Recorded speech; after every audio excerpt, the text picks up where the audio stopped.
نبی اکرم صلی اللہ علیہ وسلم کا پاک فرمان ہے، جو شخص خوب اچھی طرح سے غسل کر کے جلدی سے پہلے وقت میں جمعے کے لیے پہنچے اور امام کے قریب بیٹھے اور کوئی فضول کام نہ کرے تو اسے اپنے ہر قدم کے بدلے میں ایک سال کے عمل کا ثواب ملے گا، جس میں روزہ رکھا گیا ہو اور رات کو عبادت میں قیام کیا گیا ہو۔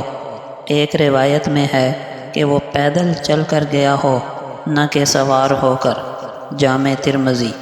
نبی اکرم صلی اللہ علیہ وسلم کا فرمان ہے، جمعے کے دن میں ایک گھڑی ایسی ہوتی ہے کہ اگر کسی مسلمان بندے کو حسن اتفاق سے اس گھڑی میں خیر اور بھلائی کی کوئی چیز اللہ سے مانگنے کی توفیق مل جائے تو اللہ اس کو وہ چیز عطا فرما ہی دیتے ہیں۔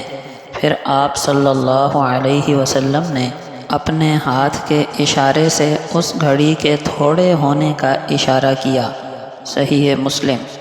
نبی اکرم صلی اللہ علیہ وسلم کا پاک ارشاد ہے کہ جمعے کے دن قبولیت دعا کی وہ گھڑی امام کے خطبہ پڑھنے سے لے کر نماز سے فارغ ہونے تک ہے۔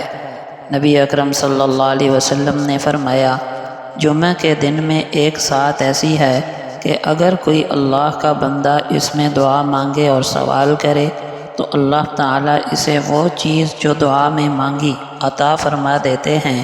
صحابہ نے عرض کیا، وہ گھڑی کون سی ہے؟ فرمایا، نماز کے شروع ہونے سے لے کر ختم ہونے تک۔ جامع ترمذی۔ ایک روایت میں ہے کہ تم اس گھڑی کو عصر کے بعد کی آخری گھڑی میں تلاش کرتے رہو، یعنی جمعے کے دن عصر سے مغرب تک کا وقت یہ دعاؤں کی قبولیت کا خاص وقت ہے۔